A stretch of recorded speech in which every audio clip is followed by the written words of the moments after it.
آدھے دماغ والا یہ الزام لگاتے ہیں کہ اسلام میں عورت کے پاس آدھا دماغ ہے.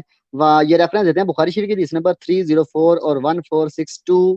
وہاں پہ ناقص عقل عورت کو کہا گیا ہے.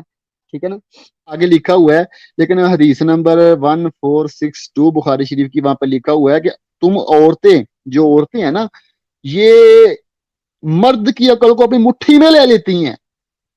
آپ دیکھیں کہ عورتیں اگر کم عقل ہیں تو پھر بھی لڑکوں سے زیادہ ذہین ہوتی ہیں. اگر اکثر پڑھائی وغیرہ میں کم عقل اور ناقص عقل اس لیے بولا یہ کہ یہ عقل سے کام بہت کم لیتی ہیں اور زیادہ تر یہ جذبات سے کام لیتی ہیں, اس لیے ان کو کم عقل بولا گیا. یہ نہیں کہ اس کے دماغ کا کوئی پارٹ کم ہے, دماغ آدھا غائب ہے, یہ نہیں, صرف عقل کی وجہ سے یہ عقل کا کام کم لیتی ہیں. لیکن ذہانت تو دیکھیں یار, یہ کم عقل ہونے کے باوجود بھی ایک سالم مرد کی, عقل مند مرد کی عقل کو اپنی مٹھی میں لے لیتی ہیں.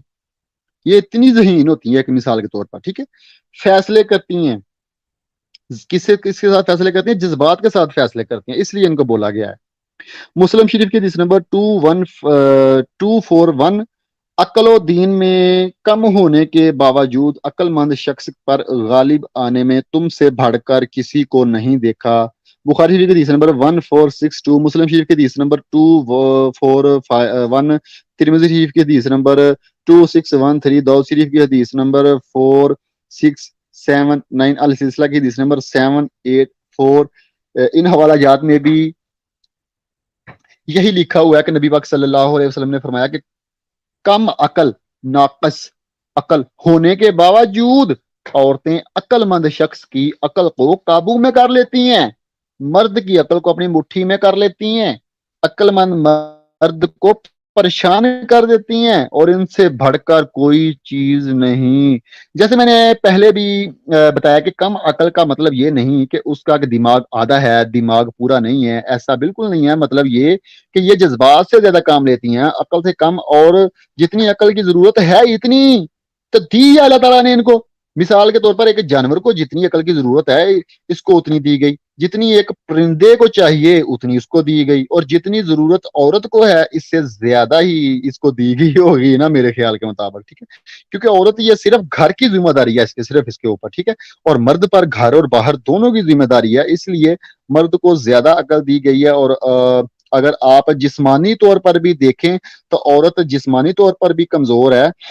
آپ دیکھ سکتے ہیں کہ ایک 10 سال کا بچہ وہ وزن اٹھا سکتا ہے جو ایک جوان 30 سال کی لڑکی وہ وزن نہیں اٹھا سکتی.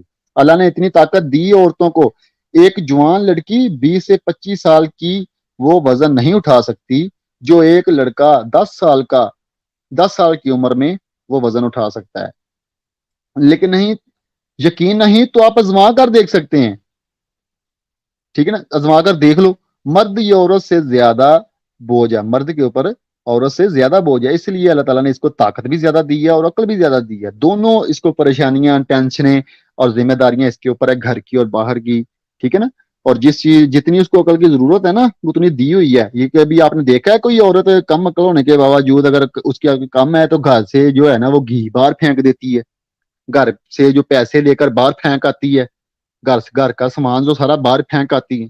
عورتیں تو مشہور ہیں گھر بنانے کے لیے.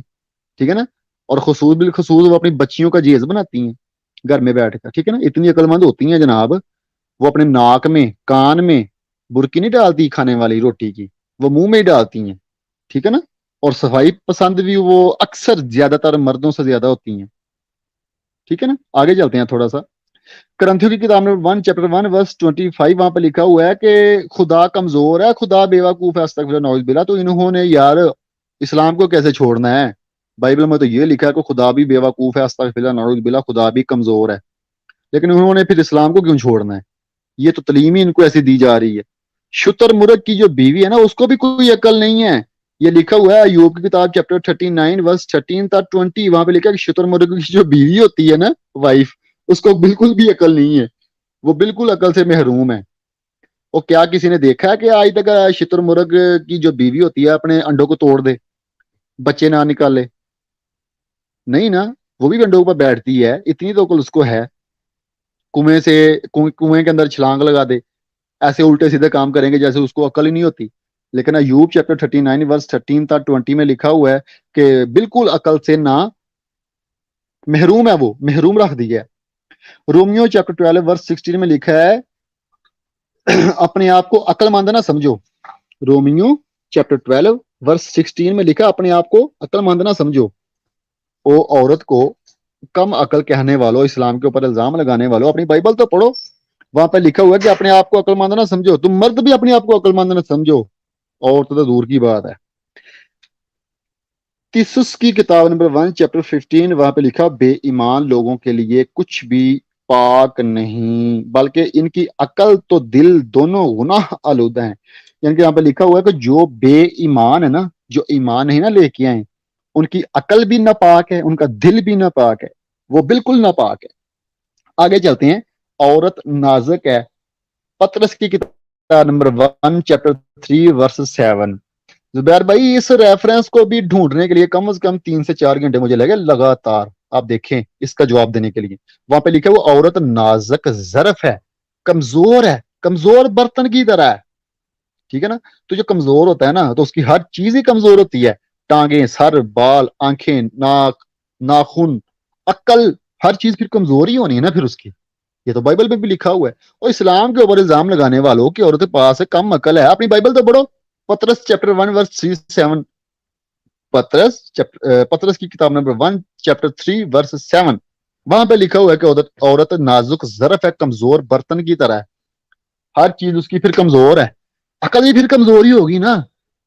اور جس کی عقل کمزور ہے وہ تو جنت میں بھی نہیں جائے گا، وہ تو جنت میں بھی نہیں جائے گا۔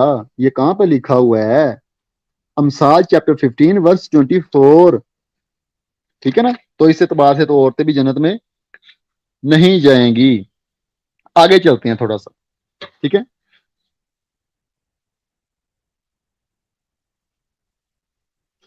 لوکا کی کتاب چیپٹر 1 ورس 48، وہاں پہ لکھا خدا نے مریم کی پست حالی، کمزور حالت پر نظر کی۔